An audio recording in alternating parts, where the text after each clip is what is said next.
Hi, sweeties. How are you doing? Welcome to Nara Sim, and thank you all so much for all the love and support. Hope you all are doing great. So, I came across this video where a white woman was talking about how it is going to be very bad for them, especially white men, if Kamala Harris become the president of the United States. Why? Because they felt like black men are going to have more power than them. So, she is asking, so what will happen to white men? Why? Because they are going to move white men to the back, right? And bring black men to the front. So I am going to ask this. I mean, when it comes to politics, right? Power is not supposed to be stagnant. Power is supposed to move, shift, right? That's why it is called politics. That's why it is also so called power, right? It is nobody's birthright to get power and keep it. That is one of the reasons why I keep saying that we need to get into everything. We just have to be stuck in one place because I want us to occupy every space that we can occupy. It is very good for our soul and it is very good for our well-being. So now they are very much concerned about themselves without thinking about other people. And this is also a wake-up call for black men because most times when black women are fighting for you people, you all think they are kind of selfish and stupid. You all can hear it from the horse's mouth that they do not even want that power for you. But I hope we all can marinate this and understand where we are going to. Let's get into that a Kamala Harris presidency mean white men go to the back of the line? Just so I understand.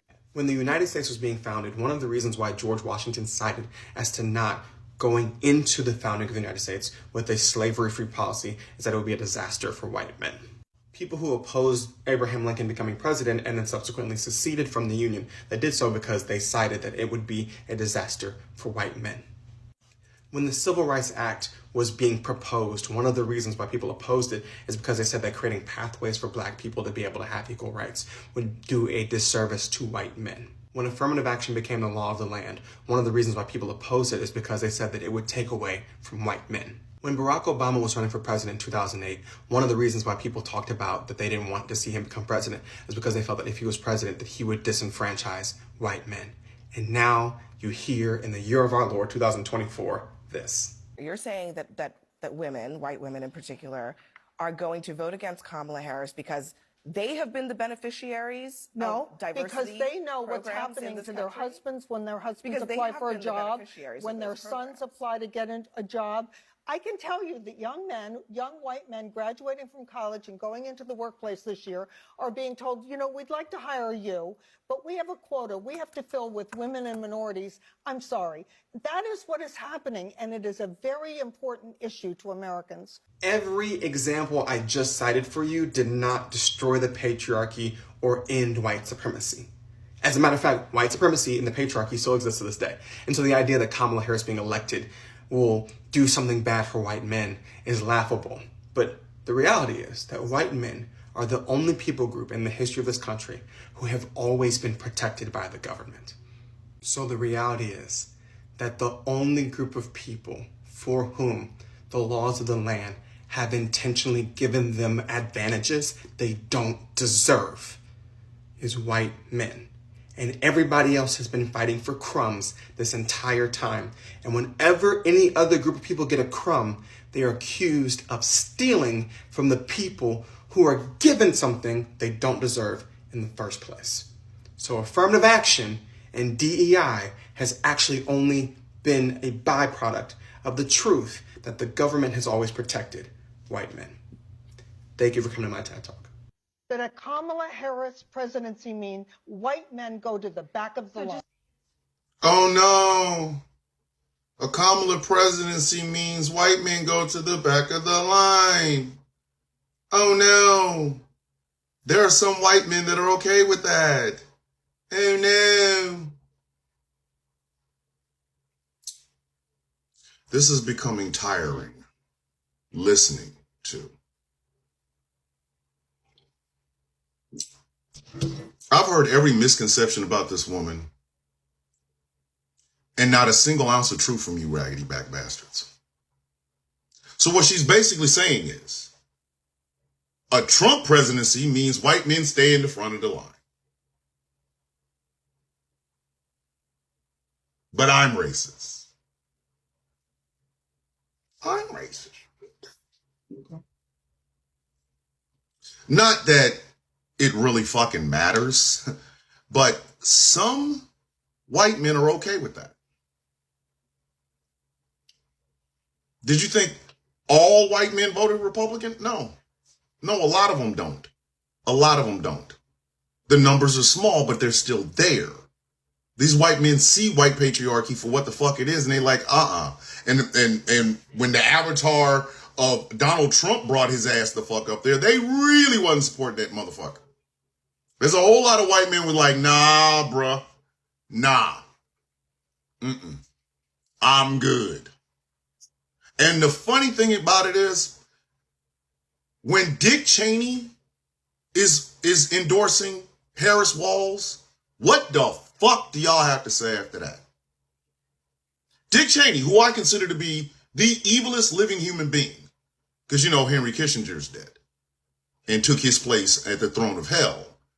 And there was a right-hand seat waiting for Dick Cheney, which is where the devil is currently sitting. Now, when Dick Cheney does die, or let me take that back, when that small Guatemalan child that's running around in a hamster wheel on his chest finally gives up the ghost, and he gives up the ghost, he will sit at the right hand of the devil, a.k.a. Henry Kissinger, and the actual devil, a.k.a. Lucifer, will have to come up here. So we're fucked. But he's endorsing Harris Walls. So what the fuck does that tell you about Donald Trump? If a Kamala Harris presidency means white men will go to the back of the line, and Dick Cheney is endorsing her, what is that telling you? I want you to think of the implications for that. That means the candidate that would be all for white men staying at the head of the line is not getting the endorsement from literally the most evil human being living today. I mean, does this not give this woman any pause? Does she not go, oh yeah, I should probably shut the fuck up? And Dick Cheney's not the only one. There are a lot of white men, Republican, Democrat, and Independent, that are seriously either thinking about voting for Kamala Harris and Tim Walz, or have already declared that that's exactly what they're going to fucking do. Meanwhile, the party that a lot of white men support has a candidate that a whole lot of white men ain't fucking with. So maybe, and I'm just spitballing here, maybe it's not about Kamala Harris making white men go to the back of the line. Maybe it's the fact that Kamala Harris's policies, as centrist Democrat as they are, appeal to a bigger, larger, broad base of people. And maybe that means Donald Trump's narrow-minded, egg salad sandwich in his brain ass ideas don't. I need some of y'all to stop white man aggrievement syndrome. When other white men are going, shut the fuck up, bitch, you're not talking for me. Take a hint. Dumbass. Why are black men under 50 moving towards the Republican Party? That is an easy answer, and I'm glad you asked. That is a very easy answer. Because these black men, right, didn't follow the same course as the black women. They're not as educated as the black women. They're not leading in entrepreneurship like black women are. They're not leading, in wages like the black women are, right?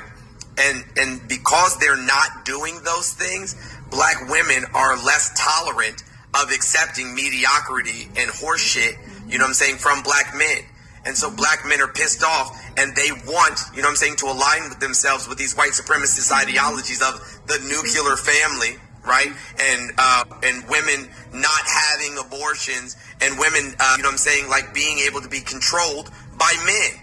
And I'm sorry, But black women aren't going to allow you to control them anymore, especially when every time in history, black women have been the first ones to step up to the plate when black men are being harmed by the system. Perfect example, when Tamir Rice died, they started Black Lives Matter. When George Floyd died, they were the very first people to put boots on the ground, and then black men spit in their fucking faces. And so because black men can't control black women the way the white men control white women, they're trying to move the Republican Party so they can try to get some of that control, some of that power.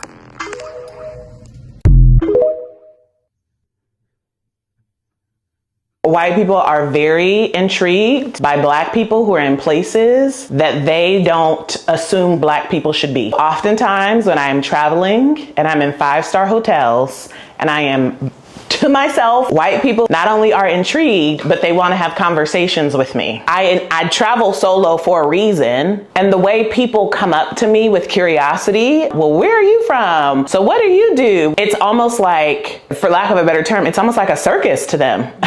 When I was at the Four Seasons in Bali and I'm at the chef's table dinner, someone at the table next to me wants to come over and start talking to me. When they see me alone, feel like they need to entertain me, when actually I don't want to talk to anybody. Like, I'm good.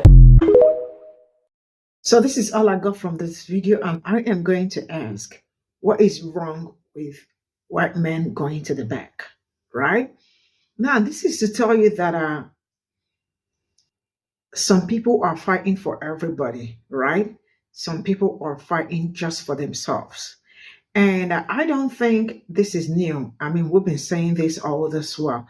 But at the same time, this is also a wake-up call for us, right? Because to them, if anything happens, peradventure, like, the other man did not win and it happened to be the other. So it means they are, according to her, they are losing.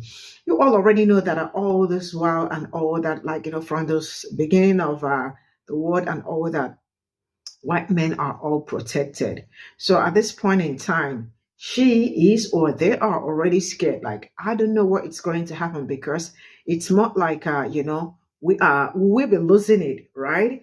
And some people will be at the front, while some people will be at the back. See, I don't know how you want to say this and all that, but what I am going to say is that I will be happy to see my people at the front, because some people, like, they are already used to the front, and there is need for them to give space for people. For her to raise this, I mean, for her to speak up on this, it means it is bothering them. It's something that they have thought of, something that they have been marinate, like, there has been something they've been trying to digest on. So it means if anything happens, maybe they are going to move forward black men more than them. This also boils down to some videos that I brought some time ago, how they keep saying that they are kind of scared of losing the power. So now let me say this. So it is okay for some people to hold power, right? When other people are not holding the power, right? I mean, it's okay for us to, like, for them to continue to hold the power as much as they can. Like, it is beautiful. It makes more sense.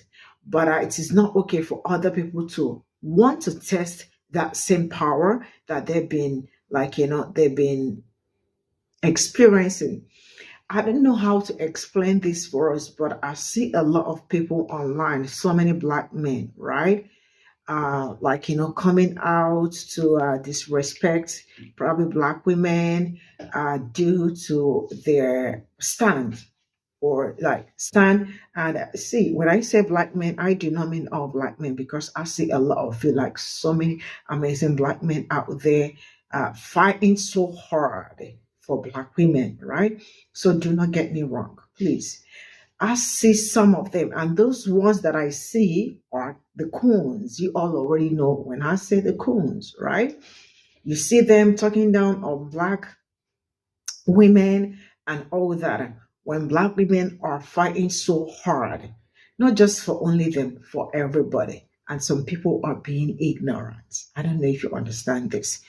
This is actually a wake-up call to tell you all that it is time for everybody, because when you look back from what Black community used to be, like Black men, Black women, unity, and all that, you definitely will find out that there is something going on. There is a shift, right? And this shift is actually something that they are using to distract people that look like me. Because if somebody that has been holding power for a longer time decide that at the same power that they've been holding, that they are scared, because if there is a shift on that power, it means that they won't be holding the power, that there will be space for Black men, right, to come in and start holding power. I don't know if you understand what I am saying. So this is something that we also need to think. When I say we think, we sit back and think of it. That most times Black women been fighting and all that, they are not fighting for only themselves. They are also fighting for you. And this is also another case that you all can see that the same power that we've been fighting to make sure that it comes towards our side, because that power has been stagnant for a very long time. That power is tussling, like it's not power tussle. Everybody wants to hold it. They want to get it and keep it for themselves because they feel it is more vital for them. So I am going to ask this. I mean, everybody deserves that power, and we need that power more because we've not been holding it for a longer time, and we need to have it and keep it, so we all can move forward. This is one of the reasons why each time I talk about Black progress and all that, I talk about not just dominating one aspect of maybe being like, maybe like we are good in entertainment. So because we are only good in entertainment, we decided to only get stuck in entertainment or on entertainment. It is time to move around. Or because we're good at sport, so athletes, we just have to remain there. No, you diversify, have branches so that everybody, we wouldn't be lacking anywhere when it comes to places that we need to represent and all that. I don't know if this is making sense, but this is what I feel. But for those that want to hold the power forever, trust me, you cannot hold power because, when it comes to politics, power is nobody's birthright. Power is supposed to shift, move, right? So any direction it moves, you all have to follow the direction, or not trying to bend the power because you want it so bad that you want to keep it. We already have to wake up because we all can see like the handwriting on the wall. See you all in my next video. Bye for now.